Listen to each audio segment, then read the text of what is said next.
Welcome back as we get ready for the first race here at Barbagallo as the cars head off on their warm-up lap, and it is the largest ever field that we have seen in WA since the inception of the V8 category. 31 cars in total. Craig Lowndes will start from pole, and we should say a new grid format. It is a staggered grid here at Barbagallo. Bright from 2, Skate from 3. Perkins did well in qualifying in the dying moments. Faulkner 5th, Crompton, Bow and Murphy. Yeah, great performance from John Bow, the new AU Falcon. Glenn Seaton and Tony Longhurst, another 2 XR8s out of 5. Garth Tander, the local hero, and Jason Bargwana, his teammate in the Valvoline Holdens. Russell Ingall and Mark Noske, Holden Young Lion out of row 7. Stephen Richards and Dick Johnson making his last appearance in front of the WA crowd. Row 9, Paul Radisich and Cameron McLean. He's doing well. He's the top privateer. Rodney Forbes, Mark Larkham. Well, last year he qualified 19th here, 20th this year. That is his worst effort ever, but he'll bounce back. McDougall, Donaher, the rest follow on. Paul Romano, Nathan Pretty, Jeff Kendrick, another WA driver. Brett Peters standing in for the injured Danny Osborne in the colour scan car. Daniel Miller, Darcy Russell and Alan Heath from South Australia fills out a massive 31-car field. Well, that's right, Mark. It is going to be pretty tight. It's going to be very tough. And here's Mark Skaife. Well, just the one pole position for Skaife so far this year. His teammate Craig Lowndes did so well. I think the big problem is going to be that there's been a lot of wind in the last couple of hours, and it would have blown a lot of the sand back onto the circuit that the guys have got rid of in the previous 2 practice and the 1 qualifying session. So grip is going to be the biggest problem. Well, as you can see, we've just got about every angle covered here on the Network 10 cameras aboard Mark Skaife, looking every direction. Glenn Seaton. Here's the Mitre 10 Falcon of Mark Larkham, looking out over the back wing at Dougal McDougall as this big field weaves backwards and forwards, warming up the tyres. Dick Johnson, his last race meeting in front of this very supportive Western Australian crowd. He's pumped for a big performance here too. As you can see, looking at the back, one of the biggest problems is going to be for the guys to get some heat in their tyres. The Bridgestone guys were talking about running very, very low pressures, and therefore the tyre moves a lot and it builds the pressure up in the tyre, because they've now banned the use of the pressure regulators. Well, there was also talk, Barry, too, about doing 3 sight-in laps actually, rather than just the one that we've just witnessed. So there's Russell Ingall. He's struggling at the moment, 13th fastest, and in fact the team have just changed the engine, a brand new engine in the Castrol SLX VT Commodore. You can see the official scrambling there. We are ready to go. This is going to be a very interesting first race at Barbagallo. Craig Lowndes has never lost a race here in the V8 Supercars. Can he keep that perfect record intact? There you can see the staggered grid. Away we go. Bright got away to a nice start, but Lowndes has got the inside run. Now let's see them all skirmish into the first corner. Let's hope they get through okay. Yeah, Skaife, nice move by Skaife there. Good start too from Neil Crompton in the FTR Falcon, the older EL4, just in front of the boss. Squeezed up inside Larry Perkins. I think it was a nice clean start through turn 1. Mobile Holden Racing Team duo up front. That was slick. They've all got through there nicely. Look at the chain around there. It is a freight train, and they've all got through perfectly, all 31 of them. Already some early challenges going on. You can see the 2 Shell Helix cars there a little further back than where they'd like to be. That's Mark Noske in the Holden Young Lions car just ahead of them. But it's the Mobil 1 duo of Lowndes and Skaife who lead them out of cold corner the first time. It's deceivingly narrow here, so the idea is to stay out of trouble, because it's a lot narrower than it actually looks on the screen. It looks quite wide there, but for everybody to have got around and not to have got in any trouble there, it's not a bad effort. Haven't these Mobil Commodores been fast in qualifying? Lowndes of 57.04. That's nearly a second under the existing lap record. It's only 12 months, less than 12 months since they were here last time. So incredible level of development continuing in those Mobil cars. Lowndes leading from Skaife. That is Bright, Faulkner, Crompton, a good start up to 5th. Perkins 6th. Murphy in 7th. John Bow in the new AU Falcon in 8th position. There's your Bridgestone race analysis. As we've said, 31 starters. And it was so tight in qualifying. First to 18th, just 9/10 of a second. We're talking Formula Ford stuff here. That's how close it is as they come over the hill and down into cold corner. Really hard on the brakes here, and this is a big sweeping right-hander before they climb the hill. We go on board with Mark Skaife, sitting in 2nd at the moment. A little disappointed with his efforts at Adelaide. You can bet that Mark Skaife will bounce back here at Barbagallo. Bright sits there. John Faulkner is very well placed in the better electrical Commodore. We stay on board with Skaife now. Hard at work through Nova's corner and onto the main straight. Well, as a result of those problems some of these drivers suffered at Adelaide, they've really learned a lesson. They've gone through and really had a look at their driving environment, maybe moved their seating positions around or their steering wheel positions, because a number of drivers, including Mark Skaife, suffered pinched nerves and all sorts of muscular spasms and all sorts of things. So it's really had them re-examine the seating positions in the cars. I tell you, he's going quick. He's Crompton. He's just moved up. He's up in the 4th now. Done a good work. Faulkner's dropped back to 5th. Perkins is holding steady. There's a good battle going on there between he and Greg Murphy. Down into this, what they call the basin. Again, there is your Shell Helix race score, bottom of screen. I tell you what, Jason Bright's not letting these guys get away too far, but they're starting to increase their gap on the rest of the field. Neil Crompton's got a bit of work to do to catch up to Jason Bright, but he's done well in the old EL Falcon, and that is the last time you will see Crompton in the FTR EL. Oh, there's a challenge on there. Faulkner looking for the inside line. Next time round, well, Crompton gets sideways. Faulkner's pressing for the inside line. Then we go back to Perkins. Then there's Murphy, John Bowe, Clint Seat. Oh, this looks busy. Oh, yeah. He's got his mirrors absolutely full here, Crompton. John Faulkner very fast in both unofficial sessions early on today, and he carried that form through in qualifying too in the better electrical car, and he's right in the thick of things here. Larry Perkins too had a terrible time in unofficial practice, found himself in the slowest 50% in qualifying, and all of a sudden shot up to 4th on the grid. It was a phenomenal effort. Yeah, it's not usual.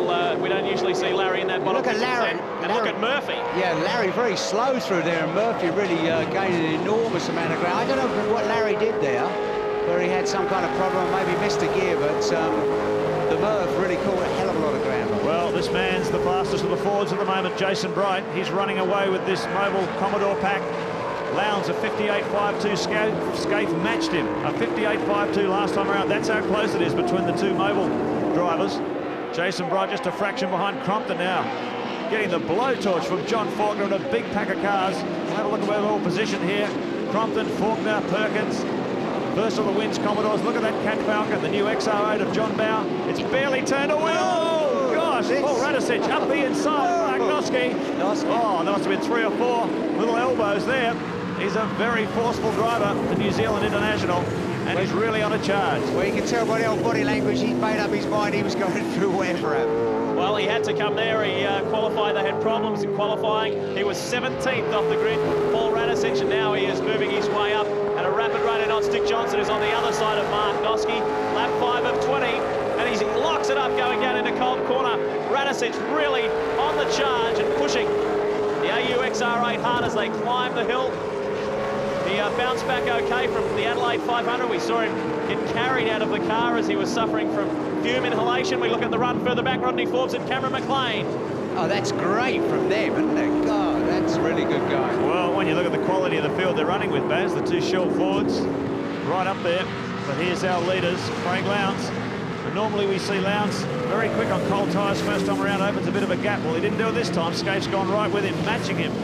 Lap for lap, 58.13 for Lowndes that time around, and 58.28 for Skaife. So he's really applying the pressure to his teammate Jason Bright now, 2.2 seconds behind the Mobil Commodores. Crompton remains in 4th ahead of John Faulkner, in 5th in the better electrical car. Perkins, Murphy, Bowe, Seat and Bargwanna. Those positions have not changed. It's a great run for the Cat Ford of John Bowe, the first time they've raced the AU. And how appropriate, doing it here in front of their home crowd. Let's have a look at as the field runs over the hill, down in excess of 250 kilometres an hour, down into Novus Corner, and the run onto the main straight. There's Perkins with Murphy still intact. Seaton pressuring. This is nice and close. Tander's in there. Just behind him is Tony Longhurst. Then this gaggle here. The old Wayne Gardner car of Rodney Forbes challenging Dick Johnson big time. Perkins gets a little out of shape going into the first turn. You can see Paul Romano in the background there, just behind Cameron McLean. It's been a disastrous weekend so far for the Siemens Mobile team. They've had a lot of engine problems. They're some 22 kilometres an hour down on last year's straight line speed, so they're trying to overcome that. Yeah, they've had some really silly mechanical problems with a car that really shouldn't have happened. So he needs to get his team sorted out. In fact, in Adelaide, he had a complete brake failure. That's why he hit somebody up the backside. It was Radisich. Paul Radisich, 38 years of age. Oh, look, he's struggling a bit with that car. It's sort of the turn into cold corner. He just seems to grab a big handful of opposite lock. It doesn't look like it's behaving very well on that part of the track. But just about everybody, Mark, you've spoken to has complained of lack of grip. You know, it's either understeer or... Oh, Seaton working hard there. Well, conditions have changed quite dramatically since qualifying earlier on the day. Track temperatures are up around 37, 38 degrees. They've dropped about 8 or 9 degrees, and that can have quite a critical effect on the performance of these tyres. All the cars look like they're slating around a little bit. Plus the fact we've had that pretty high wind, so that's blown sand onto the circuit, so there's going to be a lot less grip than they were moated about before. On board with Glenn Seaton in 9th position. John Bowe and the new Cat Racing XR8 Falcon just ahead of him. And that really is an outstanding effort by the new local team under Kevin Otway and Steve Renshaw. This car has barely turned a wheel. They had a lot of engine problems earlier in the week. They finally got the package reliable, and to be showing this amount of speed this early on is very impressive. Yeah, they're doing extremely well. Phil Curtis, ex-DJR, and also Steve Hoinville, who was a former Tickford guy, working on this car. Let's ride with Seaton for the moment down into Nova's corner and have a listen.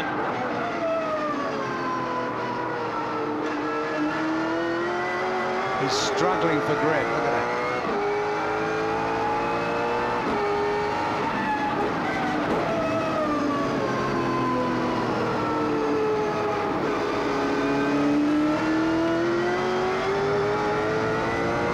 Triple imagery on-board data there for you. What a great ride with Ford's factory man Glenn Seaton in the AU XR8 chasing another AU, and in the space of 4 months they've built that AU and started from scratch. It's been a great job by the Perth-based team.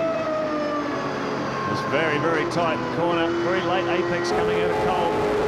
Maximum power on the climb up the hill, but boy, these cars rocket out of here. Top speed at the top of Simcoe Straight, about 250 kilometres an hour as they brake hard. Coming down toward Novus, it's the fastest part of the track. You look at Lowndes' time now, he's just lapped a second quicker than Jason Bright, a whole second. Skaife's going with him too. Scaife was quicker that time at 58.56 for Scaife, Lowndes at 58.68, so the Mobil boys really mixing it up amongst themselves. But the critical thing is they've opened the gap to Bright. 3.7 seconds back to the Pertec Falcon, and we're only 9 laps into this contest. They're doing it comfortably. I'll tell you who's doing well, but he's under siege at the moment. It's Greg Murphy in the Wins Commodore. Coming into this round, he sits second in the Shell Championship Series. And that team, both he and Stephen Richards, have not done an ounce of testing. Imagine getting 2 brand new race cars and not having tested them. Each race meeting, in the practice sessions and qualifying, they're using that as test sessions for the races, and in fact getting feedback from the races itself. So you can only expect bigger and better things out of the Wins team. Well, it just gives you a little idea how good Fred Gibson is, doesn't it? Exactly. Really? Well, they're about where they want to be. I was talking to Fred on Friday. He said, well, coming into this year, if we can get the cars to about Larry Perkins level, if we're operating there, we'll know that we're reasonably competitive for the amount of experience that we've got, and the cars are pretty much in that program. You're watching race 1, round 3 of the 99 Shell Championship Series, and this is the picture. Craig Lowndes, Mark Skaife, see you later. They've bolted the Mobil 1 boys. Coming up onto Simcoe Straight yet again. This is where they climb the hill, see nothing but sky, and then you come over the top. In excess of 250 kilometres an hour. For life at these guys at the moment is pretty cruisy. Well, they're the only guys operating in the 58-second bracket at the moment. A 58.7 for Lowndes, a 58.8. Oh, Shell Helix replay. Well, it looks like he got out a bit wide there and got out on the loose stuff, on the sandy bit, locked her up, and just the back end came around. That was the end of the story. Well, just before he went to the break, you could see he was locked in a real battle with this man, John Bowe. And, yeah, spinning off down there at the bottom of Cole Corner, plenty of sand. I don't think he's going to be going anywhere today. Yeah, we didn't see the beginning of it. It looked like he was out for Russell's out. Gee, he is having one of those weekends. Well, they did replace this engine just before this race after qualifying. And then you can see Russell not looking overly pleased. No, he hasn't got the 99 campaign off the way he would have liked. He really has been struggling in a lot of places, and that's really put a damper on his weekend. Hopefully the boys can get the engine changed before Heat 2. John Bowe surges on, and Glenn Seaton has got in front of him, so Seaton's now up to 7th. Bowe 8th, the 2 Valvoline boys. Jason Bargwanna in the VT, and Garth Tander, the local driver in the older VS. Oh, look at Stephen Richards up the inside of Tony Longhurst. Great move. Oh, that was a good move. Yeah, it's a great overtaking spot. All the drivers say that because you're breaking uphill. And Paul Radicic too. He's got a very fast run onto the pit straight through Novus corner. Shell Helix replay. Oh, yeah, you Smurf just locking her up on the front there. And he was out very wide. It's very grey and sort of sandy out there. So it looks like that's where Seaton got on Bowe as well, ducking up the inside on the exit of Cole Corner. As as we get back to it. Here's Stephen Richards, who has just moved up on Tony Longhurst. So he is now up into 11th position, and Radicic has got through on Longhurst as well. So Radicic has come from 17th position up into 12th. So he's probably been the biggest mover in the pack so far. Yeah, great drive. Stephen Richards, car 7, wins Commodores. That's his program for this year. Top 10, top 5 podium. And he's certainly heading that direction now. Reigning Bathurst champion with Jason Bright last year in the Pertec Falcon. Switched to Gibson Motorsport this year, and it's a team just making continual progress. I tell you what, seeing Stephen out of the car and just walking around the paddock, he is fit.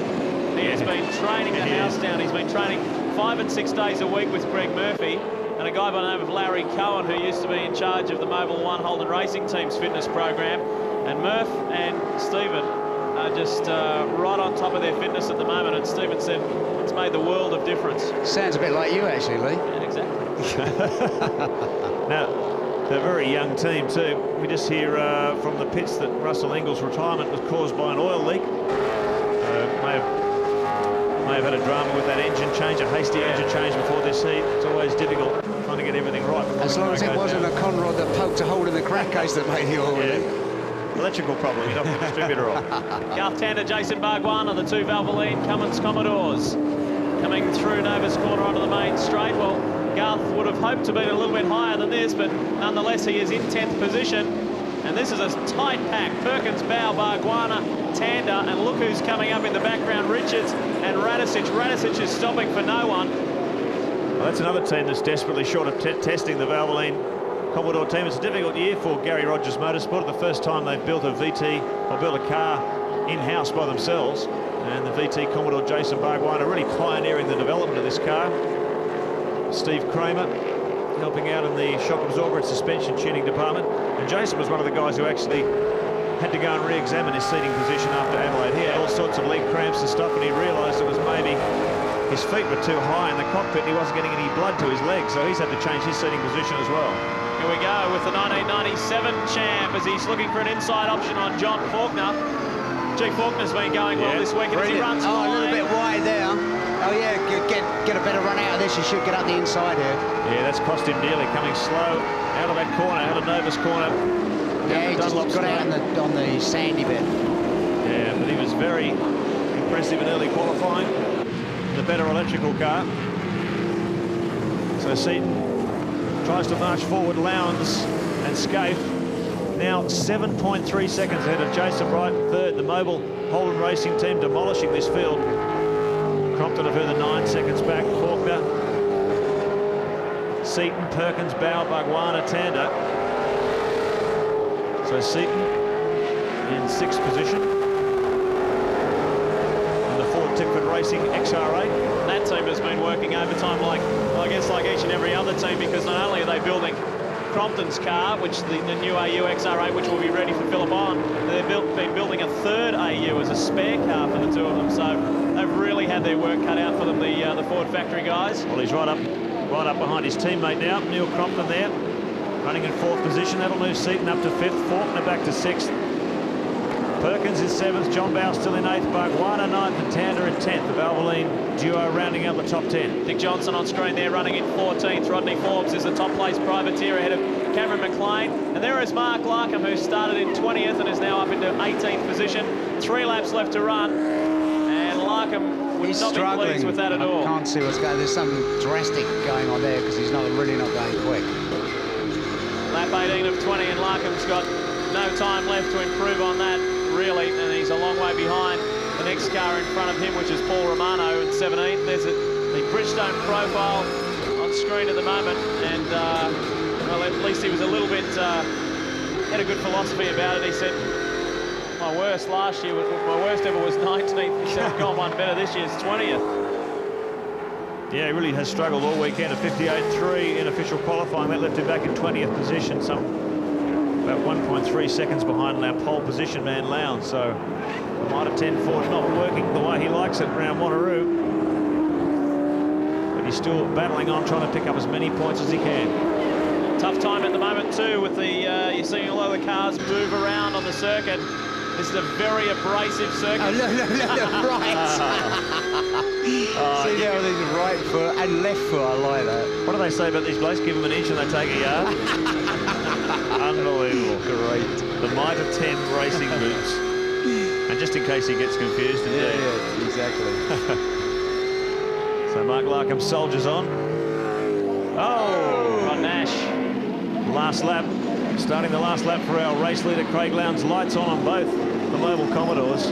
Mark Skaife being able to close the gap to his teammate Lowndes at 59.59 last time around. So time's falling off a bit from those hectic opening laps, but these two have just demolished the field. They've opened the gap even more on Bright. It's out to almost 11 seconds now. Glenn Seaton has made the switch with his teammate. Seaton is now up into 4th. Crompton back to 5th. Well, we said it at the start of the race about Craig Lowndes. Shell Helix replay of the Nash incident. Turning around, coming onto the main straight in Novus corner. As we were saying, Lowndes, 1996, it was 3 from 3. 1998, it was 3 from 3. He's about to keep his perfect record intact as he comes over the hill on Simcoe Straight. Oh, look at this, Seaton.